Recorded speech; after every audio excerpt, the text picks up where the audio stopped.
the door gets kicked open, and these two guys are fighting. And I don't know, like, I kind of wanted to be like, hey, guys, stop, you know, like, relax. But something told me, like, Sabrina, move. Don't stand there, like, get out of the way.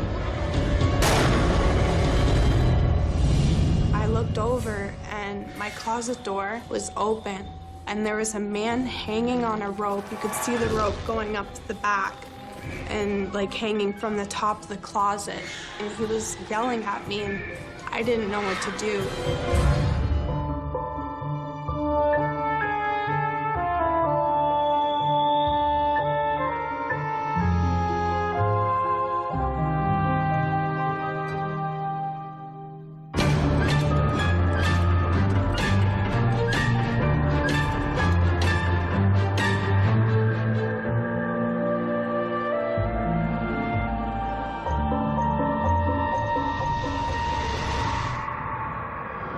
My parents just recently split, so my dad got a new place and my mom stayed in the old house. And needed a bit of work. You can tell the house was like older, but just a few renovations here and there, and it would have been a great place. And I moved in to the back room of the upstairs.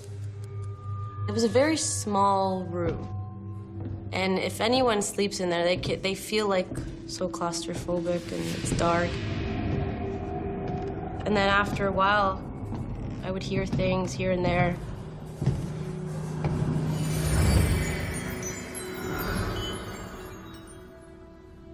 Ghosts. They're scary, evil troublemakers. All the stories say so. Traditionally, ghosts are dead people imprisoned on Earth for the bad deeds they committed during their lives. Often they're looking for vengeance. That's why people are afraid of ghosts. We think they want to hurt us. What if some ghosts are benevolent and protective? Hi, I'm Lawrence Chow. Today in Ghostly Encounters, we meet Sabrina and Chelsea. They both have stories about ghosts that protected them. As a young girl, Sabrina Araya tells us she's terrified by the appearance of a ghostly male figure, and she prays for someone to protect her.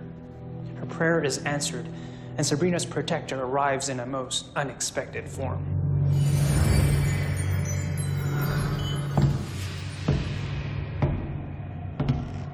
Every night I'd hear footsteps coming up my stairs.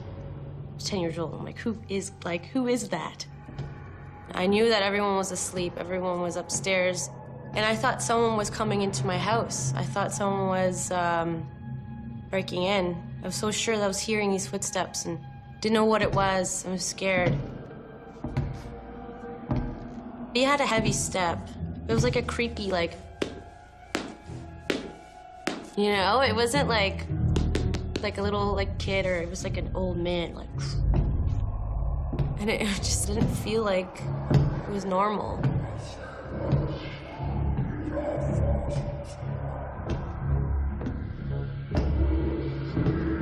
Come up the stairs, walk down the hallway, and then would stand at my doorway and just kind of stare at me. It was like a black figure. A man figure, like tall, black thing, just staring at me from my doorway.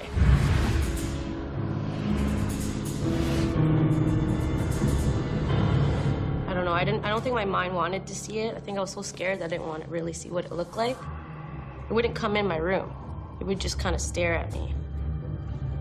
And then I would close my eyes and really hope that it would go away. I wouldn't get out of my bed. There was no way.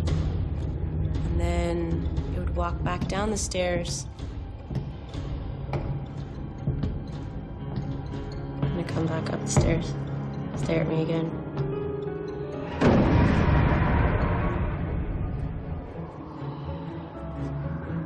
And it did it for like 5 times, back and forth, back and forth. It just repeat itself. And it happened almost every night. He was just trying to maybe scare me or trying to find out who I was. I was upset. I was like, I want to sleep, you know, I want to be able to sleep in my own house. I couldn't take it anymore. And I just prayed. I was like, okay, God, please help me. Like, I'm so scared. Can something protect me?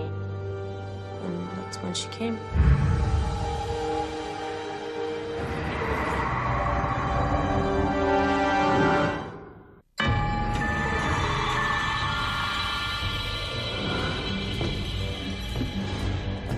remember praying in my bed and hoping for something to help me, to give me some courage to deal with what was going on, because no one could help me out. Like, I told my dad what happened. He's just like, it's the house, it's because it's old. But it was more than that.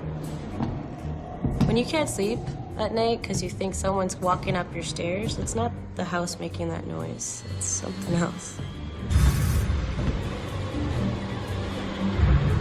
I was tired of not sleeping at night and hearing this man or whatever it was, his spirit coming up and down my stairs. I called upon like anything, like just to help me. Like I was so scared. I just didn't know what it was. That's when she appeared in the corner of my room.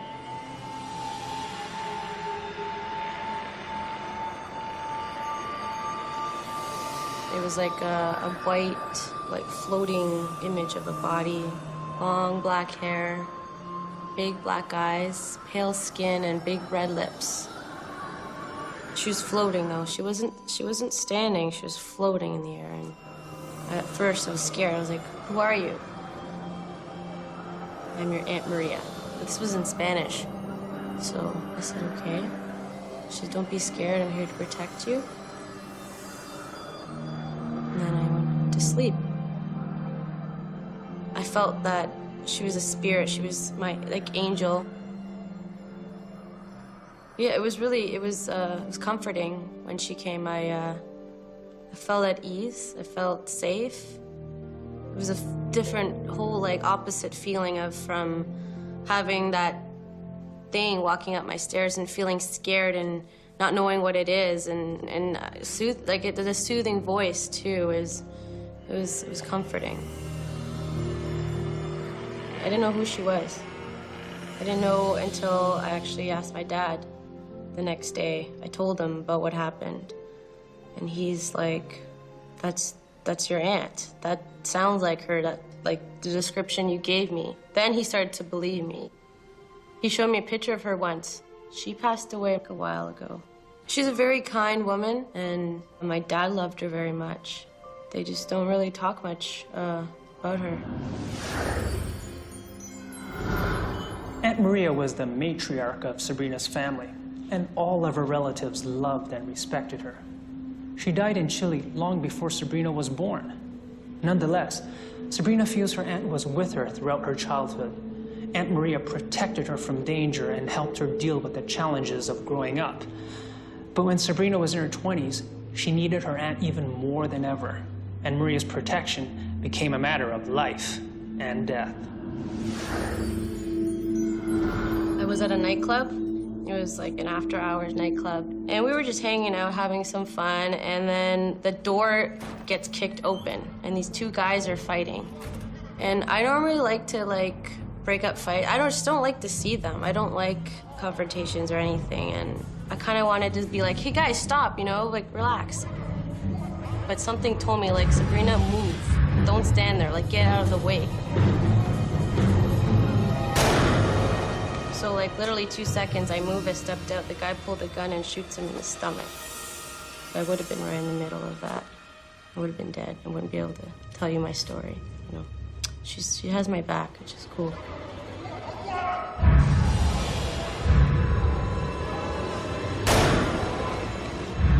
I feel like there's something out there that I have to do, and that my time isn't yet. Like, I have a lot of things to experience before I leave this place and go somewhere else, you know what I mean? So I feel like she's helping me through the tough times. It's a gift, knowing that you know, you're looked after.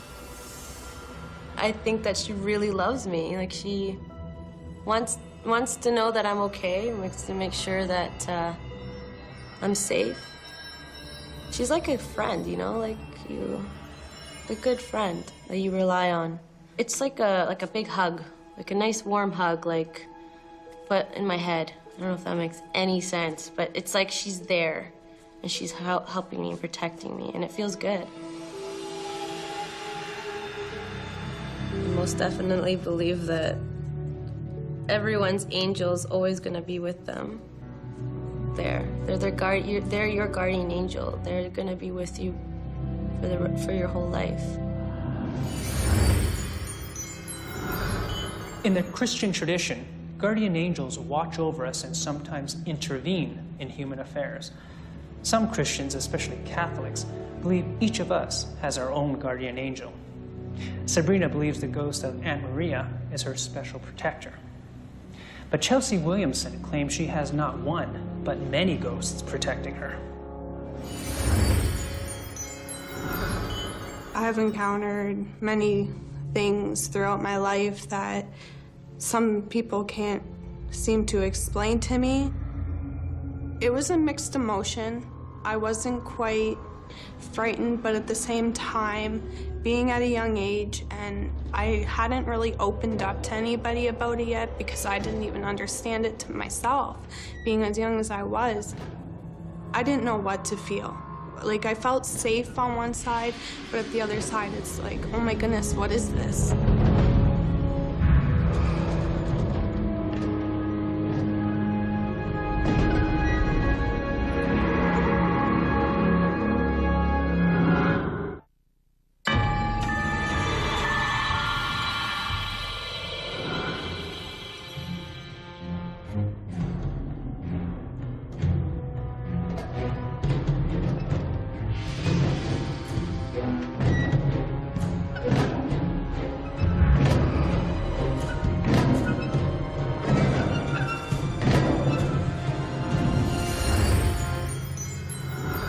The world is a confusing place for a child.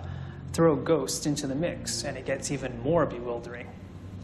Chelsea tells us that ghosts appeared to her throughout her childhood. Sometimes they were there to scare her, sometimes to protect her, and sometimes she just didn't know. Ever since I was little, as long as I can remember, there would be a knight standing at my door.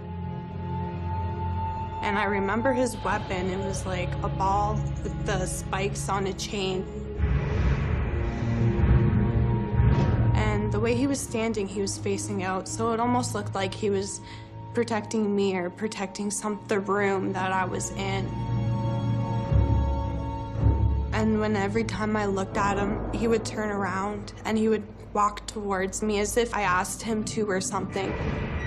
And when he did walk towards, I didn't really want to look because I was scared, so I would turn away. I used to play this little game where, like, I'd look at him to see if he'd start walking towards me, and when he would walk towards me, I'd look away. And then I'd look over at the doorway, and he would be back there.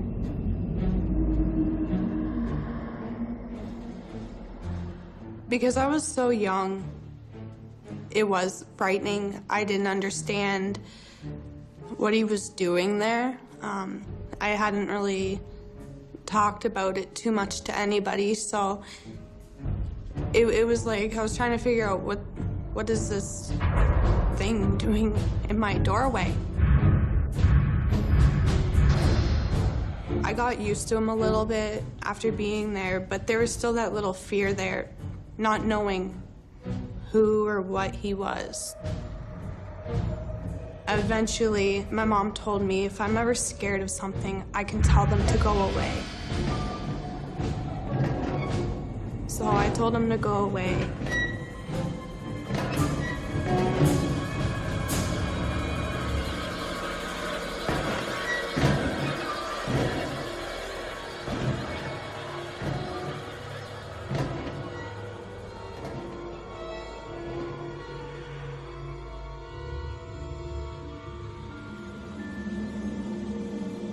After I had told the knight to go away, I regretted it.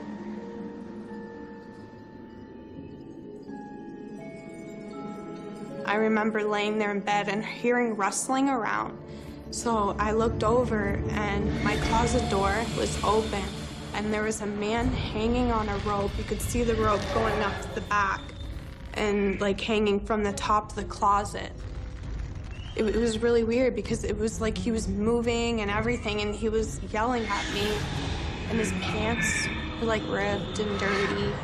His hair was dirty blonde and his face was pale and he was a very ugly man. I didn't know what to do and I turned over, put my blankets over my head, just praying that he would go away. When he was yelling at me, it was like, help me, help me. Get me off of here, help me.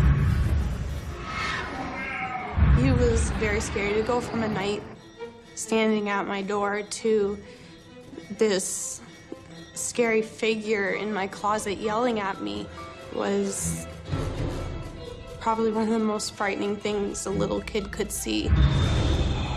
He was still yelling, I could hear him. I'm trying to get him out of my head, and then I heard a noise.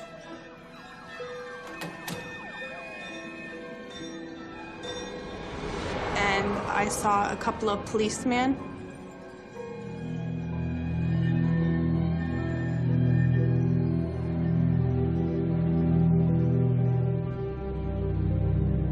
One of the policemen had stood out more than the rest, and just the look that he gave me was pure comfort, and I felt comfortable with him, and it was like he was telling me everything's okay.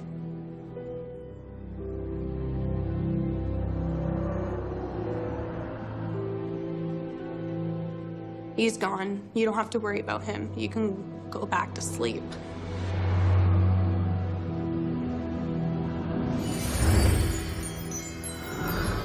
Chelsea tells us the policeman ghost protected her from the hanging man and made him vanish. But is the hanging man gone for good? And will there be other ghosts to defend Chelsea if he appears again?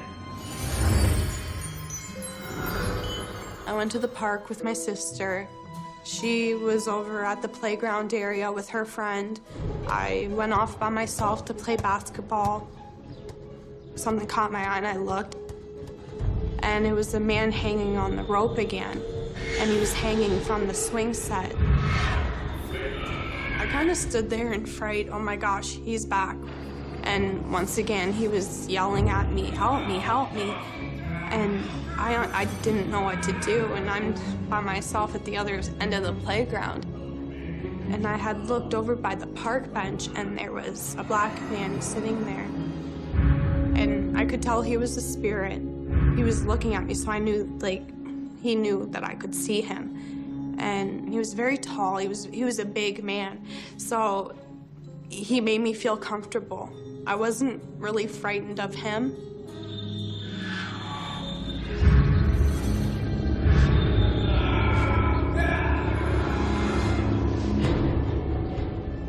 And just the way that I've looked at him, like, it was like I was asking for help, and he went over to the man on the rope.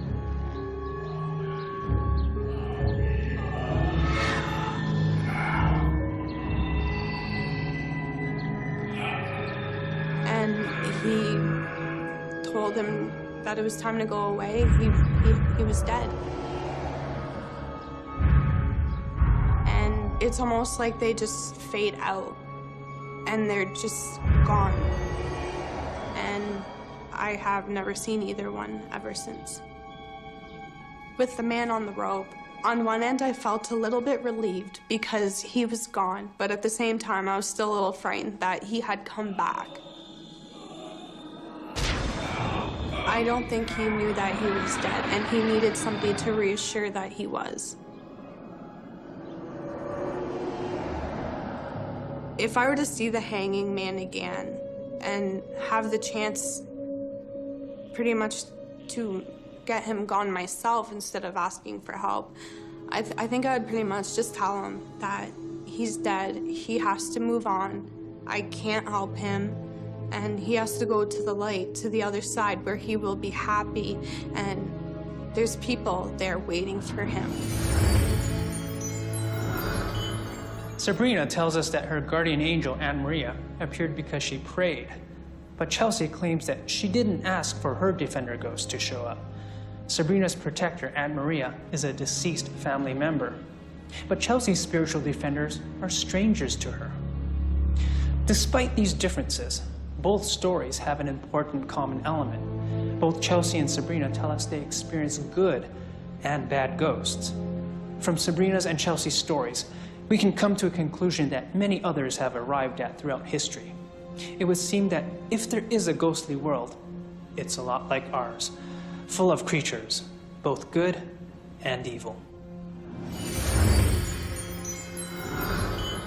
Looking back at the protective ghost, it's helped me a little bit knowing that not all of them are scary. Not all of them, like, they're not out to hurt you. And if you need them, they're there. You just have to call upon them. You have to say, I need your help, because they won't come unless you ask them to help you. It's the one thing that you need to know about guardian angels. They're there, you just need to help. You need to ask for help.